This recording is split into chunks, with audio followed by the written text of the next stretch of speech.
बात करते हैं गाजियाबाद के लोनी कांड की, जहां आज लोनी पुलिस ट्विटर के एमडी मनीष माहेश्वरी का इंतजार कर रही थी। मनीष तो नहीं आए, बल्कि उनके वकील का जवाब आया है। ट्विटर के वकील ने कहा कि इस केस में सुरक्षा की मांग करते हुए कर्नाटक हाईकोर्ट में ट्विटर की ओर से अर्जी दी गई है, जिस पर सुनवाई दोपहर बाद होगी। इसीलिए आज वो फंस गए हैं, जिसकी वजह से वो यहां पर पेश नहीं हो पाए।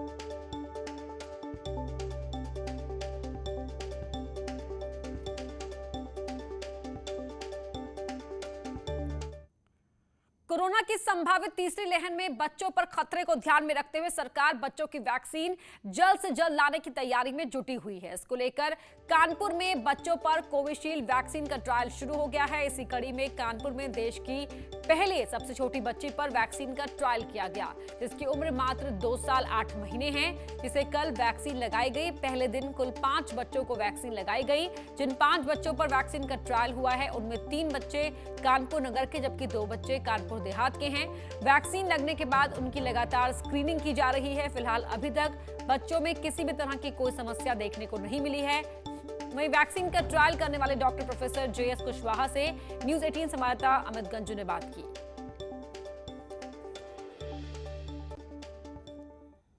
कोरोना की तीसरी लहर की आशंका कहीं ना कहीं अधिकारियों के लिए और चिकित्सकों की चिंता का विषय बनी है। इसी कड़ी में बच्चों की और खासकर जो 10 साल से कम उम्र के बच्चे हैं, उनकी ट्रायल ली गई। क्या ये ट्रायल थी, कैसे रहेगी, उसको जानने के लिए मेडिकल कॉलेज के प्रोफेसर हमारे साथ खुद हैं। कुशवाहा सर, क्या ट्रायल था, पूरा विस्तार?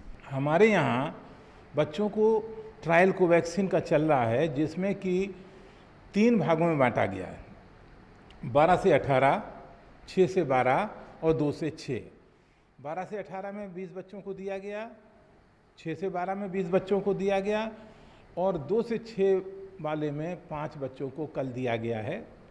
जो सबसे छोटी बच्ची वो 2 साल 8 महीने की थी, उसको वैक्सीन दिया गया। डॉक्टर साहब, एक चीज़ ऐसा कहा जा रहा है कि सबसे कम उम्र की ये बच्ची पूरे भारत की है, क्या कहेंगे सर आप?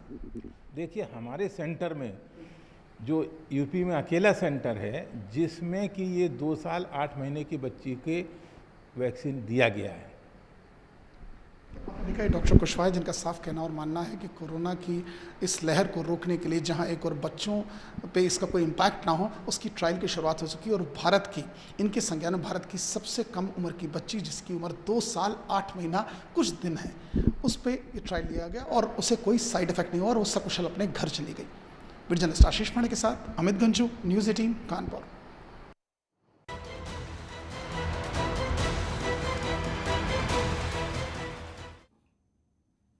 यूपी एटीएस ने अवैध धर्मांतरण केस की जांच तेज कर दी है। सूत्रों के मुताबिक बुधवार देर रात यूपी एटीएस की एक टीम फतेहपुर पहुंची और इस मामले की छानबीन में जुट गई। खबर यह भी है कि इस मामले में एलआईयू ने उमर गौतम से जुड़े 50 से ज्यादा उनके करीबियों के मोबाइल नंबर की लिस्ट एटीएस को सौंपी है। इसके अलावा एक प्राइवेट स्कूल, एक प्राइवेट मदरसे में फंडिंग की आशंका जाहिर की गई है। पुलिस उमर से जुड़े लोगों की चल अचल संपत्ति भी खंगाल रही है। इस मामले में इस्लामिक संगठन से जुड़े उन लोगों की भी छानबीन की जा रही है जो उमर गौतम को तकरीर के लिए फतेहपुर बुलाया करते थे।